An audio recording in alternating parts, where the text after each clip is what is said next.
분홍매화 곱게 핀 2025년의 봄은 세계적인 혼돈과 국가적인 분란 속에서 맞이합니다.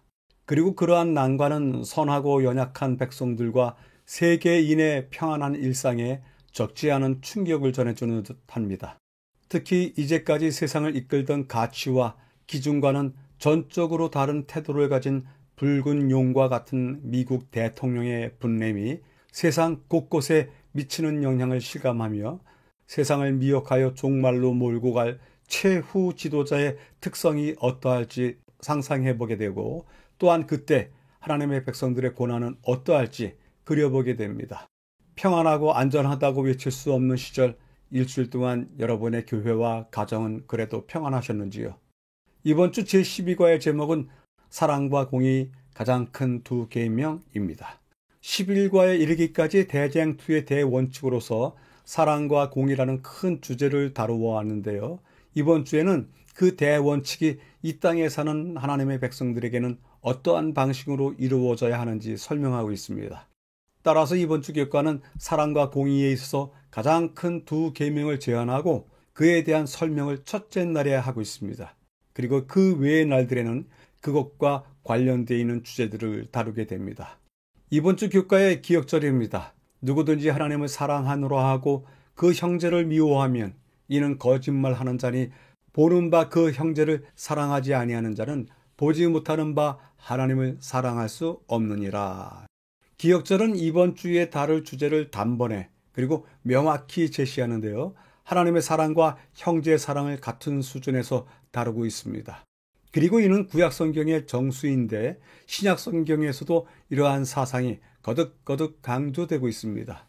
이는 또한 세간에서 이야기하듯이 오직 독불장군식으로 자기 혼자만의 세계에 갇혀서 하나님을 만날 수는 없는 것이다. 세속 사이에 섞여 살면서 하나님을 알게 되고 만나게 된다고 하는 소중한 진리를 다시 한번 정리해주고 있습니다.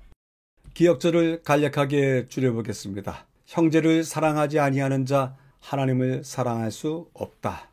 이번 주 교과의 매일의 제목들입니다. 일요일 가장 큰 두 계명, 월요일 가장 큰 죄 두 가지, 화요일 정의를 사랑하는 하나님, 수요일 정의를 세우라고 부르심, 목요일 내 이웃이 누구니까. 각 날의 제목에서 알 수 있듯이 이번 주 내용은 대쟁투의 원칙 아래 이 땅에서 살아갈 우리가 익혀야 할 견고한 신조와 그리고 실체가 있는 신앙 생활들을 다루고 있습니다. 본문의 5날을 재구성하여 분류해 보도록 하겠습니다. 일요일과 월요일을 한데 묶어서 가장 큰 두 계명, 가장 큰 죄 두 가지를 다루고요. 화, 수, 목요일은 한데 묶어서 이 땅에서 이루어질 사랑과 공의의 실현, 그리고 그 실천, 그리고 그 대상인 이웃이 누구인가를 다루고 있습니다.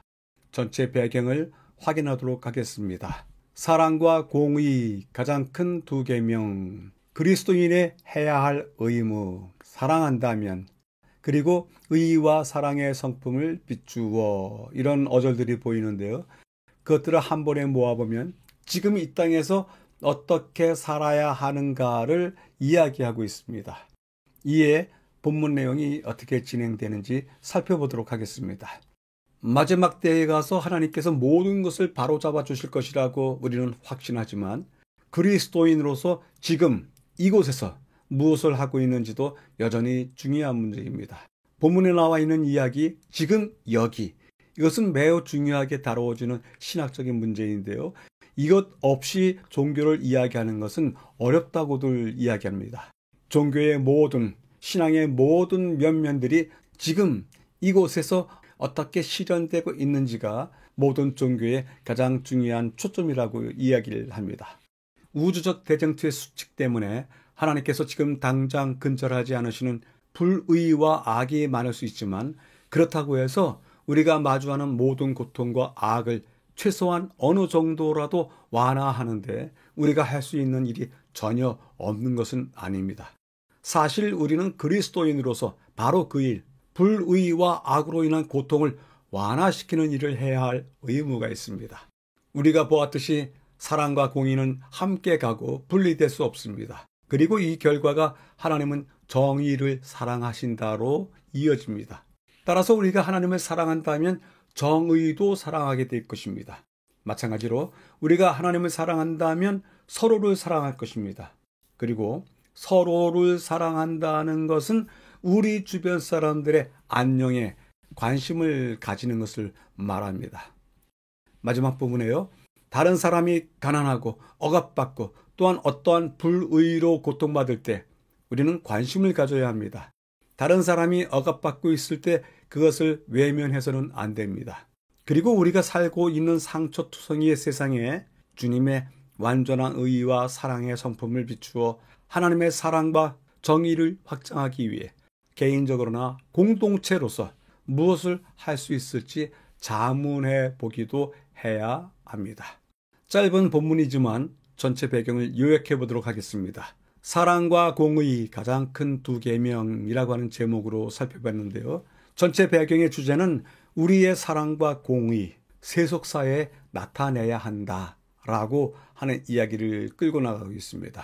세 가지 내용이 있었는데요. 그리스도인, 세상 안에서 어떻게 살아야 하는가 묻고요. 묻고 난 다음에 대답을 하나님을 사랑하면 사회적 정의도 사랑해야 된다.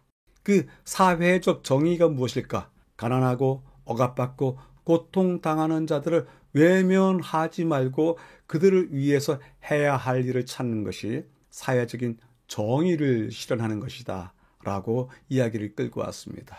질문해 봅니다. 여러분들은 우리가 살고 있는 이 세상을 단지 죄되다, 망할 것이다, 멸망할 나라이다 이렇게만 생각하시는지요? 아니면 다르게 생각하시는 면면이 있으신지요? 한 번쯤은 자신에게 물어봐야 될 듯합니다. 첫째 날입니다. 가장 큰 두 계명. 두 계명 강령이다. 무엇을 말해주는가? 그리고 도달할 수 있는 유일한 조건. 이런 어절들이 보이는데요. 이것들을 또 모아보면 가장 큰 두 계명이 있는데 하나님 사랑 하나, 이웃 사랑 하나. 그래서 두 가지이다. 하나님 사랑과 이웃 사랑을 이야기하고 있습니다. 본문을 확인하기 위해서 우선은 마태복음 22장을 읽도록 하겠습니다. 선생님, 율법 중에서 어느 계명이 크니이까? 예수께서 이르시되 내 마음을 다하고 목숨을 다하고 뜻을 다하여 주 너의 하나님을 사랑하라 하셨으니 이것이 크고 첫째 되는 계명이요. 둘째도 그와 같으니 내 이웃을 내 자신같이 사랑하라 하셨으니 이 두 계명이 온 율법과 선지자의 강령이니라. 이 세상에서 하나님의 사랑과 공의를 증진시키기 위해서 개인 또는 공동체로서 무엇을 할 수 있을지 생각해 보려면 먼저 하나님께서 우리에게 명령하신 것에 초점을 맞추어서 시작하는 것이 적절합니다. 시작하며 읽었던 성경에서 예수님은 율법사의 질문에 크고 첫째 되는 계명은 내 마음을 다하고 목숨을 다하고 뜻을 다하여 주 너의 하나님을 사랑하는 것이라고 이야기하고, 둘째는 이와 같으니 내 이웃을 내 자신과 같이 사랑하라라고 말씀하십니다. 이 계명은 갑작스러운 주장이 아닙니다. 더 나아가 예수님은 이 두 계명이 온 율법과 선지자의 강령이라고 이야기하시는데 높게 평가하셨던 것입니다. 이 말씀의 첫 번째 부분, 하나님을 사랑하라라고 하는 말씀은 일명 셰마라고 불리는 신명기 6장 5절에서 따온 것이고요. 두 번째 부분인 이웃을 사랑하라, 이것은 레위기 19장 18절에서 인용해 온 것입니다. 중간 부분입니다. 마태복음 19장을 읽으라고 합니다. 마태복음 19장, 내가 무슨 선한 일을 하여야 영생을 얻으리이까?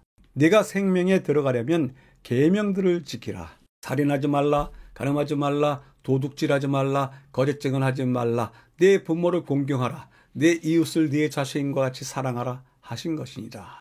네가 온전하고자 할진대 가서 네 소유를 팔아 가난한 자들에게 주라. 하늘에서 보화가 네게 있으리라. 그리고 와서 나를 따르라. 마태복음 22장에서는 율법사의 질문에 대한 예수님의 대답이 있었고, 지금 읽은 마태복음 19장에서는 젊은 부자 관원의 질문에 대한 예수님의 대답이 있었습니다. 이 둘을 엮어 물어볼 수 있는데 두 경우에 있어서의 예수님의 대답은 어떤 관련이 있을까요? 그들에게는 어떤 일이 벌어졌나요? 예수님은 왜 19장의 관원에게 그렇게 대답하셨을까요? 그리고 이러한 만남이 우리가 어떤 지위나 처지에 지금 있던지 상관없이 우리 모두에게도 무엇인가를 말해주고 있습니다. 무엇을 말하고 있을까요? 우리 마음속에 들리는 대로 우리가 확인해 봐야 될 것 같습니다. 그리고 이에 대한 대답이 마지막 부분에 길게 인용문으로 제시되어 있는데요. 한번 살펴보도록 하겠습니다. 그리스도께서는 그 관원으로 하여금 그가 그리스도인의 성품을 완성시킬 수 있는 곳에 도달할 수 있는 유일한 조건을 말씀하셨다. 예수의 말씀은 엄격하고 가혹한 것처럼 보였지만 그것은 지혜의 말씀이었다. 이 말씀을 받아들이고 순종하는 것만이 관원에게 있어서 유일한 구원의 희망이었다. 그의 높은 지위와 재산은 그의 성품을 악으로 인도하는 교묘한 가마를 끼치고 있었다. 그것을 계속 간직한다면 그것들은 하나님 대신 그의 사랑을 차지할 것이다. 하나님께서 요구하시는 것에서 조금이라도 물러가는 것은 도덕적인 능력과 효능들을 감소시키는 것을 의미한다. 그것은 이 세상 사물을 귀중히 여기게 되면 그것들이 아무리 불확실하고 사소할지라도 결국에는 마음을 모두 빼앗고 말 것이기 때문이다. 라고 전하고 있습니다. 영감의 교훈입니다. 첫째 큰 계명은 내 마음을 다하여 주 너희 하나님을 사랑하라이다. 둘째는 곧 이와 같으니 내 이웃을 내 몸과 같이 사랑할지니라. 이 두 계명에 도덕적 존재의 모든 관심과 의무가 달려있다. 남들이 자기에게 해주기를 바라는 대로 남들에 대한 의무를 다하는 사람들은 하나님께서 자신을 그들에게 나타내실 수 있는 입장에까지 이르렀다. 그들은 그분께 인정을 받게 될 것이다. 그들은 사랑 안에 완전하여졌으며 그들의 수고와 기도는 헛되지 아니할 것이다. 라고 전하고 있습니다. 첫째 날을 요약해 보도록 하겠습니다. 가장 큰 두 계명이라고 하는 제목으로 다루었는데요. 첫째 날의 주제는 하나님 사랑과 공의의 증진을 위해서 가장 큰 두 계명이 어떤 것인지를 알아보자라고 하는 내용이었습니다. 그래서 세 문단으로 나누어 봤는데요.